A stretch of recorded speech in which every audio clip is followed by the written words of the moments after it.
So Jeff, you have the honor of telling us all about yourself today. And why don't we start with who you are and who you work with? Yeah, awesome. So thank you. Hello, everybody. My name is Jeff Knepper. I work as the Executive Director of Business Development for Canary, and have been with them now for, we were actually just talking about this, I think maybe 5 or 6 years. And you and I have known each other now for 4 years. Yeah. 4 years. Yeah. We met at CSIA many years ago. I was originally trying to forge a partnership between you and another vendor because I thought you guys had the superior historian in the market. I still believe that. In fact, you've proved it time and time again over the last 4 years.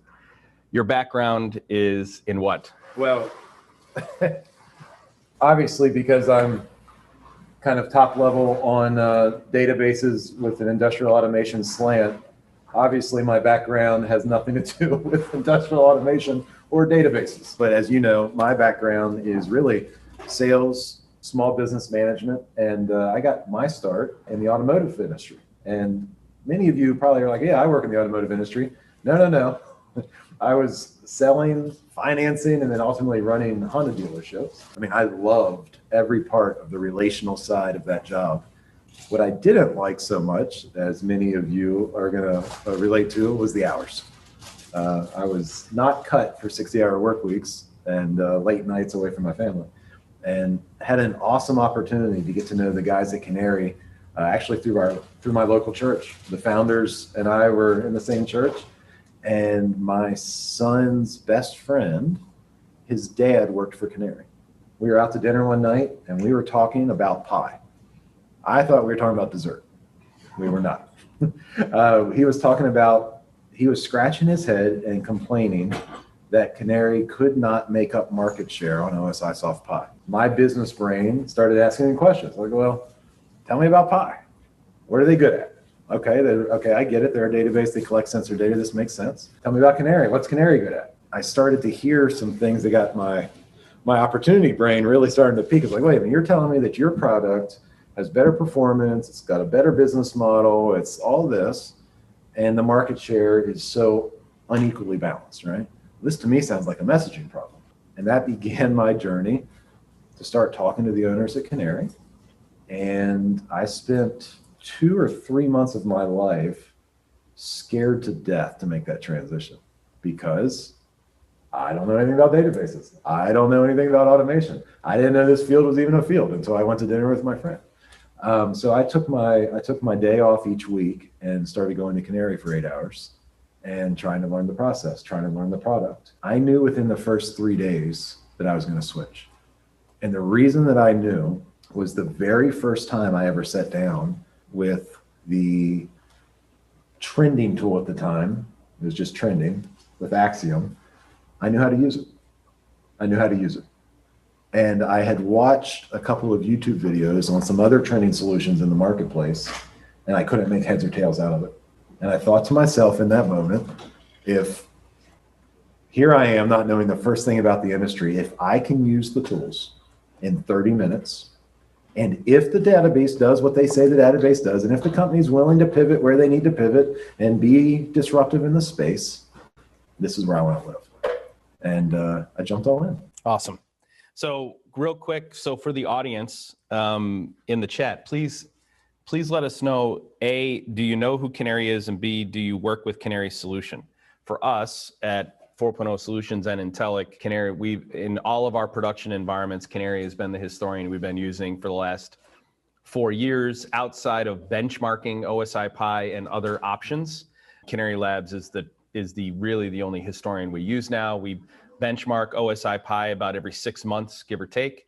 We benchmark InfluxDB, benchmark timescale about every 6 months, give or take. For us, if you're a member of our community, you hear us talking about Canary Labs historian all the time. The genius of Canary Labs really boils down to 2 things from my perspective. Number one, they've mastered the art of being able to compress and store and retrieve just massive amounts of data using a minimal amount of disk I/O and a minimal amount of storage space. That's where the real intellectual property is. This week, you guys are doing the Canary Roadshow. We have a bunch of people in the audience here that you guys can't see because we don't have releases to show you who they are. But this room is full of people who are watching us do this interview. They're all here learning about Canary Labs. The room that we're in right now is the advanced session. So everyone in this room should be familiar with who Canary Labs is and they're working with it. The other room is the beginners. They're learning all about Canary Labs. But when people ask me why Canary Labs, I say, number one, the intellectual property that they've developed in compressing and retrieving just massive amounts of data makes them best in class in the market. Number two, it is the focus on open. And Ken is not in here, but he had mentioned something earlier in the presentation about how Canary's core technology has not changed since 1985, right? The intellectual property, that core technology is the same as it is today as it was in 85. It's the way that the other ancillary tools interact with Canary's core technology that's fundamentally changed. Right. Why don't you tell us how Canary has changed since you joined Canary? So 6 years ago or however long. Yeah. So one of the great things about being an outsider is that you question everything when you come to the table. There is no status quo for you because everything is brand new and everything you're looking at, you're saying, well, why do we do it this way? Right? Why do we do it that way? And so even though I didn't have that background, I was able to add value to the team immediately by just asking fundamental questions of that nature, specifically around business model. But we were able to very quickly in the last, I'd say 6 years, add some major data contextualization components. The historian technology, as you mentioned, is essentially the same methodology since the mid-90s with constant architectural improvements and technology improvements, but the same fundamental architectures. But it's what we do on top of that archive that really starts to get special. We were talking with the group an hour ago, what makes an enterprise application? Canary for years was known as a go-to site localized historian with a really good trending tool called TrendLink. We've kind of shot all that to pieces and built all new technologies around it so that it stacks up against any type of enterprise architecture you'd want to deploy it. So if I can just kind of list some bullet points. Is it scalable? Is it performant? Yes and yes. Single Canary server, 2 to 3 million tags before you would want to stand up a second server. Is it performant? Absolutely. No matter how long it's been in deployment, no matter how many tags are in it, you get the same write speeds, well over 1.5 million consistent updates per second, and the same read speeds, over 2.5 million reads per second, continuous 24/7. Does it have contextualization tools? Yeah.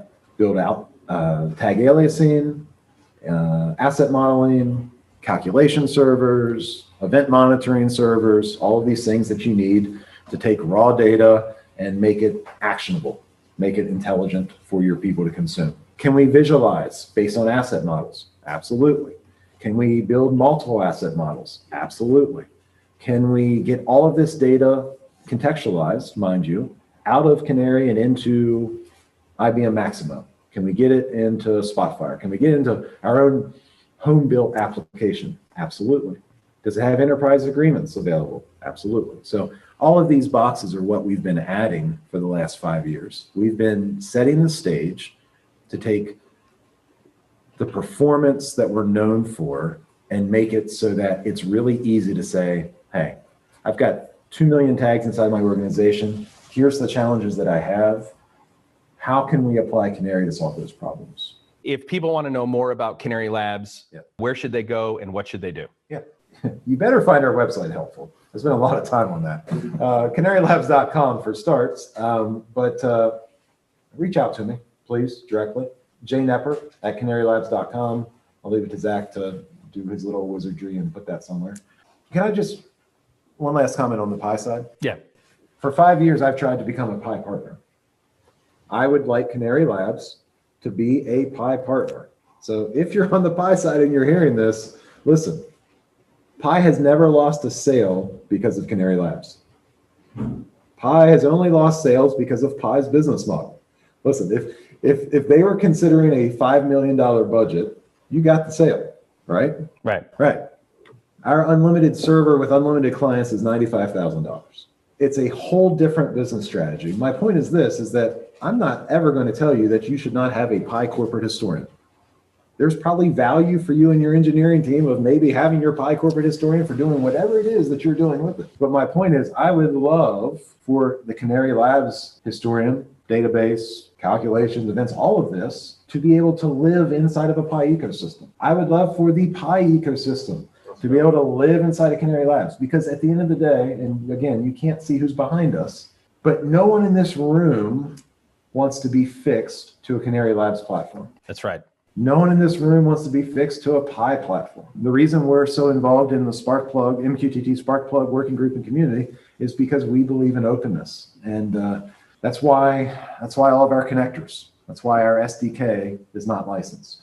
That's why you can suck data out of Canary via all of our APIs without ever having to pay us a penny to do it, because we want it to be open. So it's not a question of, for me, it's not a question of Pi versus Canary. It's a question of what tools do I want in my toolbox to solve the problems that I'm trying to solve. It's who we are, it's what we stand for. And we think it's what you, I know it's what you stand for. Pretty sure it's what the people behind the camera stand for. And I know it's the people in the room stand for. Awesome.